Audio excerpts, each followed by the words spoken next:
child, before you close this and tell yourself it is too late for you, give me these few quiet minutes. You have quietly decided that your best days already happened, somewhere back there behind you.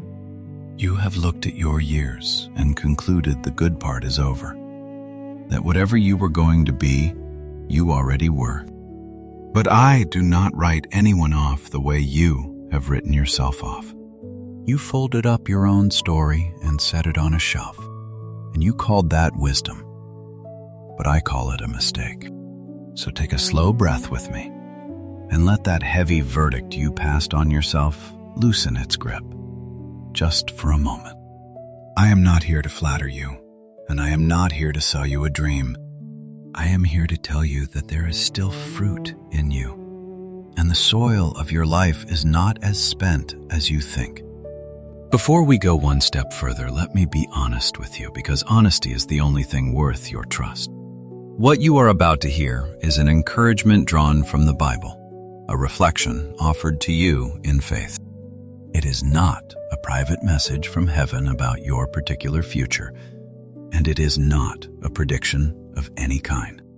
It is simply the steady comfort of Scripture, read slowly and kindly over you today, right where you are.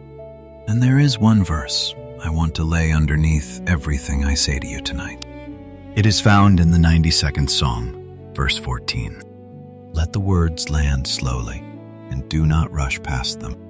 They shall still bring forth fruit in old age. They shall be fat and flourishing.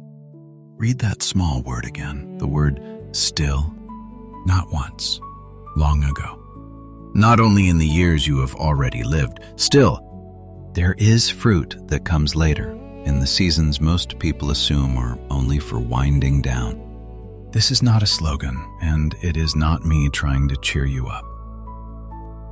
In the Scriptures, this is a promise written about the lives of those who keep walking with God, even as the years pile up.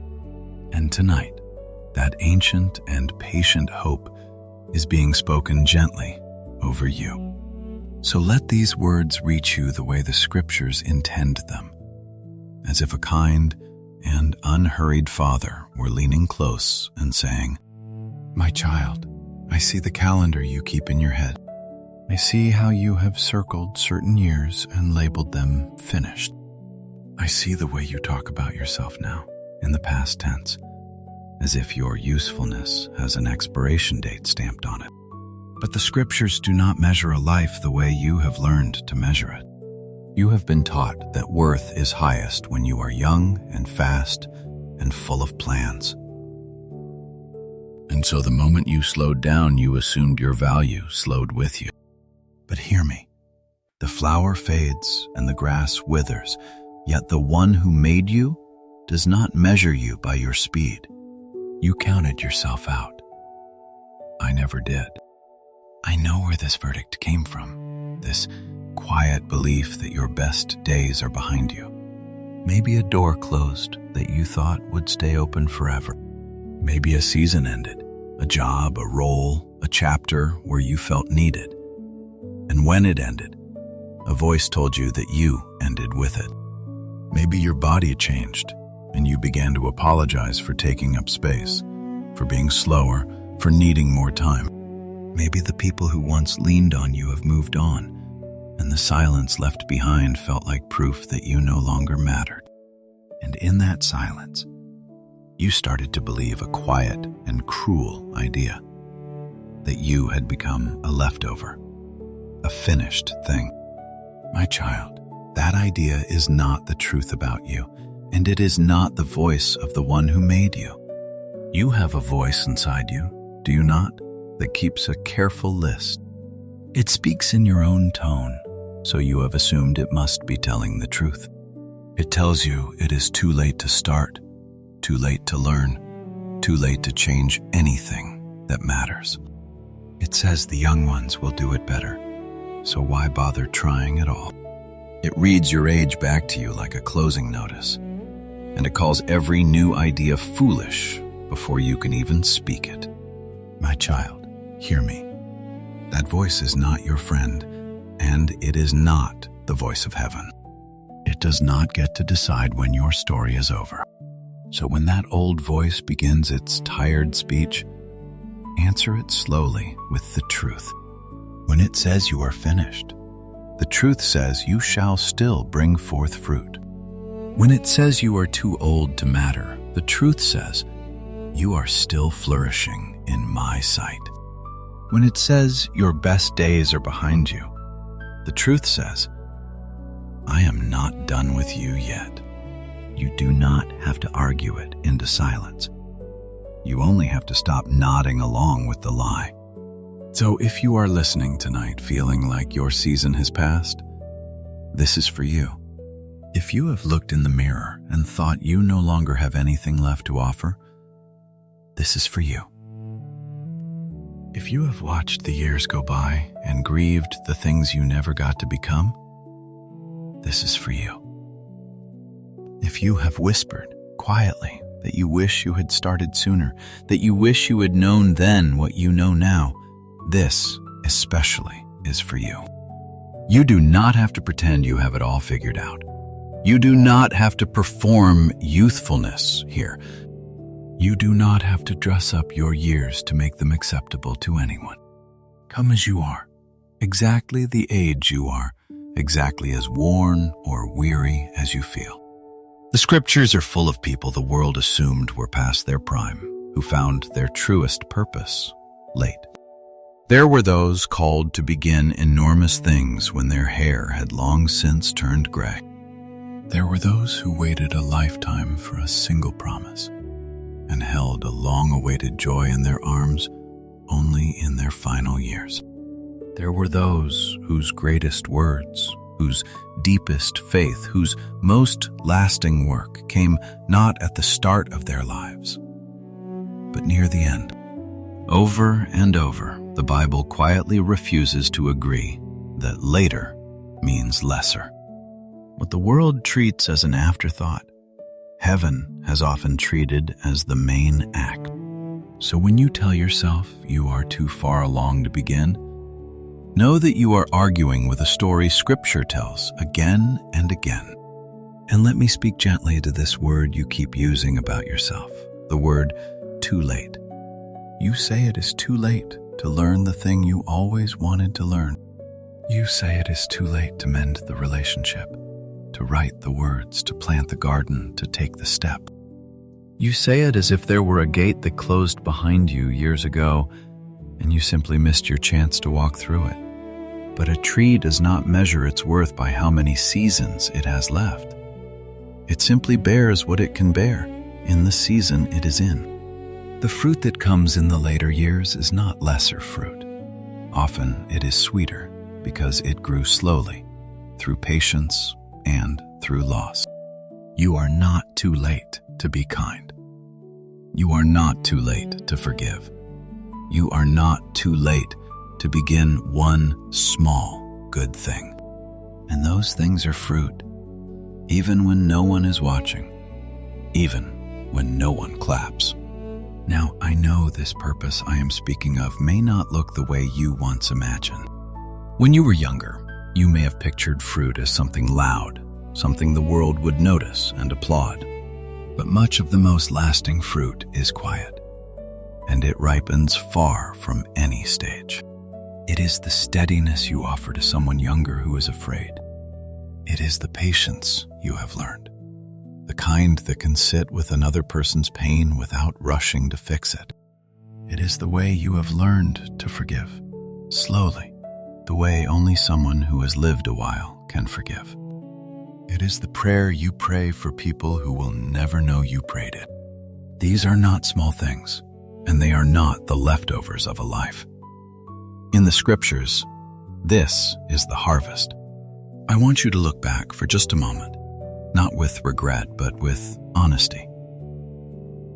Think of all the things you have survived, the losses you were sure would end you, the seasons you barely walked out of, and yet here you are, still breathing, still here, still able to hear these words. Do you understand what that means? You have already proven that you do not break the way you feared you would. All of that living was not wasted. It became something. It became depth. The scriptures speak of those who, even in old age, are full of sap and green, still bearing, still alive on the inside. You did not survive all of that simply to sit down now and call yourself finished. You survived it so that the fruit of it could ripen in the very season you are standing in. And here is something the years have been hiding from you. You are not the same person who started out. And that is not a loss. That is a gift.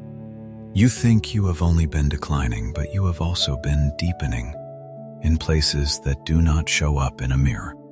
The wisdom you carry now, you did not have at the beginning. You paid for it.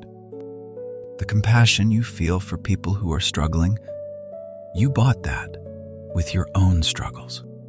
The steadiness in you, the kind that does not panic the way it once did, that was built slowly over years. Scripture says there is a beauty in gray hair, that a long-lived faith carries a glory of its own. The years did not empty you out. In ways you cannot fully see, they filled you. What looks to you like the end of your usefulness may be the beginning of your deepest usefulness. And let me speak gently to the comparison that has been quietly stealing your peace. You have looked at younger people full of energy and time and decided you have nothing left to offer beside them. You have measured your remaining years against their long horizons and felt yourself coming up short. But heaven does not run on that arithmetic. Your worth was never tied to how many years stretch ahead of you. A single season of faithful living can carry more fruit than a whole stretch of restless years. The scriptures are full of people who did the most important work of their lives in the time others assumed was only for resting. Your remaining time is not too small to matter. In the right hands, a little can become a great deal. So stop weighing your life against a clock that was never the true measure of you. You are exactly where grace can still reach you. And grace has never once arrived too late to do something good. So tonight, I am asking you to set down a few things you were never meant to keep carrying. Lay down the regret that whispers you wasted your best years. Lay down the comparison that tells you everyone younger has already passed you by. Lay down the false belief that purpose belongs only to the early part of a life. You were not made to carry those weights into your remaining days, and you do not have to carry them alone. And about that past you keep replaying, the chances you feel you missed, the years you wish you had spent differently, the person you thought you would have become by now. Hear this carefully, my child. You are not the sum of the chances you missed. The scriptures promise that His mercies are new every morning, new every single morning, which means tomorrow already has fresh mercy waiting in it, no matter how many mornings are behind you. Grace was never a prize for the people who started early and got it all right. It has always been a gift for the ones who feared they had run out of time, and that includes you. So lay the past down too. Not because those years did not happen, but because they do not get to decide what these years are for. If these words have stirred something in you, you do not need to do anything dramatic. You do not owe anyone proof, and you do not have to announce a single thing to make this real. But if you would like, take this quiet moment and turn it into a small and simple prayer. It can be as plain as this. Lord, I thought I was finished. Help me to believe you are not done with me. There are no perfect words for this. The scriptures show God meeting people in the middle of their doubt, in whispers, in groans, in prayers too tired to finish. Your honesty is more than enough. And if someone comes to your mind right now, someone who has quietly given up on their own future, you are welcome to share this message with them. not as a chain and not as a demand, just as a kindness, the way you would steady the arm of someone who has stopped believing they can keep walking. Now, here is one gentle but important reminder, and I will not rush past it. Faith is a deep comfort, but it is not a replacement for care. If you are struggling with your health or your mind or a heaviness that feels too big to carry on your own, please also reach out to a doctor, a counselor, or someone you trust. Hope and help were always meant to walk together in every season of life. Asking for support is not a failure of faith. It is wisdom, and it is a kind of courage. And before we come to the end, let me ask one simple thing of you.